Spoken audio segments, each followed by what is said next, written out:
anak manusia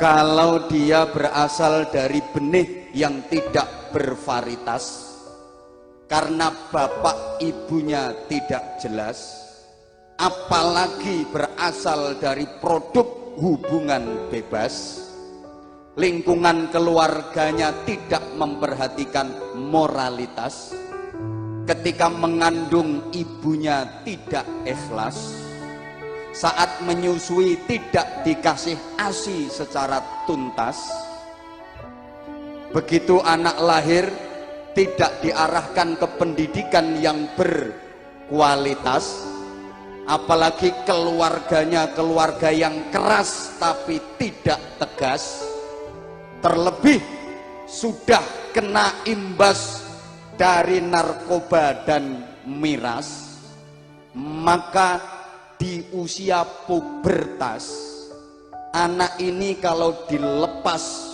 bebas, jika dia pasif pasti jadi pemalas, jika dia agresif pasti terlibat kriminalitas dan pengganggu kamtipmas. Gawe kata-kata ini gak gampang, makanya larang. Maka kita harus bicara bukan cuma anak biologis, tapi anak historis, anak sejarah, anak yang mampu mencetak sejarah. Karena anak itu investasi dunia akhirat, bukan cuma untuk orang tuanya, tapi untuk keluarga, untuk masyarakat, untuk bangsa dan negara. Allahumma sholli ala Muhammad. Para jamaah, dulur-dulurku, bicara tentang sejarah itu nggak lepas dari 3 unsur. Ada masa lalu, ada masa kini, ada masa depan. Dulu, sekarang, nanti. Telah, sedang, dan akan. First time, present time, and next time. Zaman ngerti ya kok guyu? Yang masing-masing mewakili zamannya. Masa lalu diwakili oleh generasi tua, masa kini diwakili oleh generasi dewasa, masa depan diwakili oleh generasi muda. Maka dalam bahasa sejarah, siapakah orang tua itu? Orang tua adalah manusia masa lalu yang masih tersisa di masa kini, yang sudah tidak banyak berharap terhadap masa depannya lagi. Siapakah orang dewasa? Orang dewasa adalah manusia masa kini yang sudah mulai lupa dengan idealismenya di masa lalu, tapi juga sudah tumpul kalau diajak bicara tentang masa depan. Siapakah orang muda? Orang muda adalah manusia masa depan yang sudah hadir di masa kini, tapi belum banyak beban dan pengalaman di masa lalu. Kata-kata koi gawean status gak apa-apa. Ini masing-masing punya karakter. Orang tua pasti suka bercerita. Orang dewasa sibuk dengan realita. Sedang anak muda akrab dengan idealita. Kakek nenek kalau didatangi cucu pasti sukanya cerita. Bapak ibu kalau anak-anaknya mengadu alasannya sibuk kerja.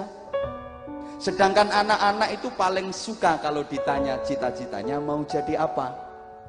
Maka biasanya tokoh tua sibuk menulis biografi. Tokoh dewasa sibuk dengan prestasi, rebutan kursi, mempertahankan posisi, nek perlu korupsi, kolusi, dagang sapi, koalisi. Sedang tokoh muda bisanya cuma orasi, demonstrasi, dadi ahli caci maki. Kalau nggak ada pembinaan spiritual terus-menerus. Kowe ra melu nyangoni meneng ae kowe.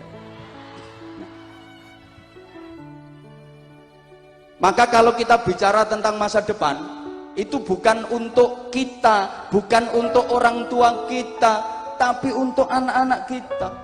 Saya kalau bicara masa depan, bukan untuk orang tua saya, bukan untuk saya, tapi untuk anak saya.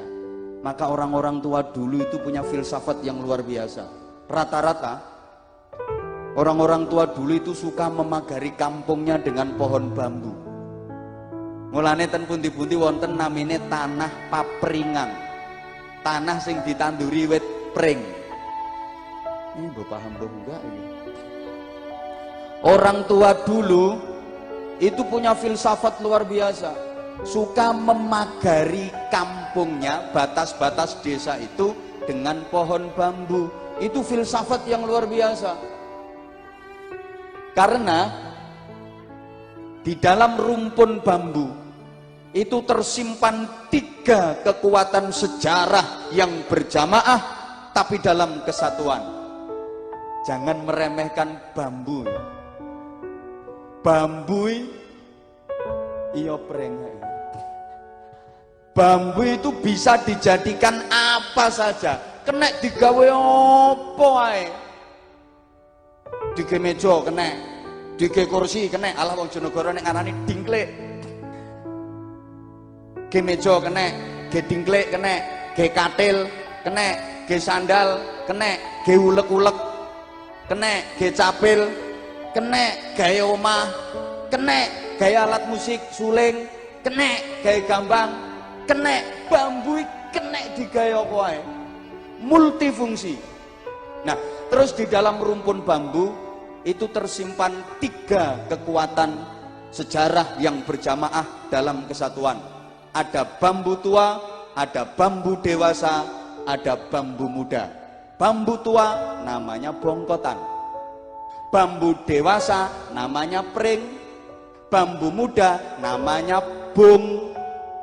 Sehingga dalam masa-masa pergerakan, masa-masa perjuangan dulu, karena itu yang ditatap adalah masa depan. Yang diseru bukan yang dewasa, bukan yang muda. Yang diajak yang muda. Makanya seruannya mari bung, rebut kembali. Ora kok mari pring, ora. Mari bongkotan, rebut kembali, enggak.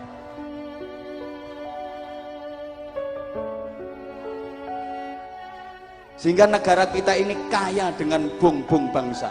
Ada Bung Karno, ada Bung Hatta, ada Bung Syahrir, ada Bung Tomo, ada Bung Anwar Zahid.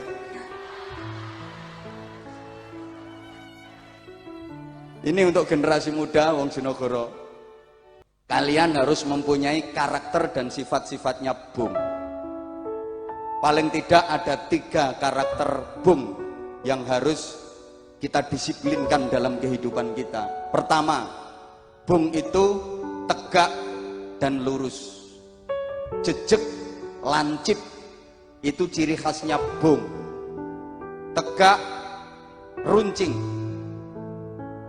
Jejeg, lincip.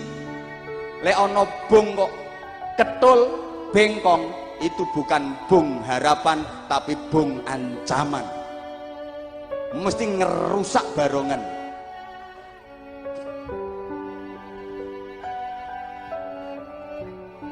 Artinya apa? Generasi muda itu harus tegak dan runcing, idealis tapi kritis. Mbok paham mbok enggak? Aku kepengin wong Bojonegoro rontok cerdas ngono. Bupatine cerdas, mosok masyarakate ora cerdas. Ono bupati nerangno tawasud, tawazun, tasamu, iktidal ini enggak bupati top mosok iso. Aku meh mulai soalnya wilayahku diserobot karo bupati. Ini lahanku, harusnya yang menerangkan kan aku. Ngapain bupati nerang ngono barang? Ya susah ya, nanti bupati pinter ngaji ini ya susah ya ini. Mak winginane aku di acara tak undang rateko, awas. Makanya habis itu ada undangan ke saya, aku ya rateko. Aku nggak mau diundang bupati ke enggak nyapa bupati tak undang rateko. Dalah aku yang melok dukung. Apa nyalon nek sowan nggonku ya ping 3 ping 4 ngono. Ra usah guyang-guyu Pak Ali. Saiki wis dadi apel lali pengen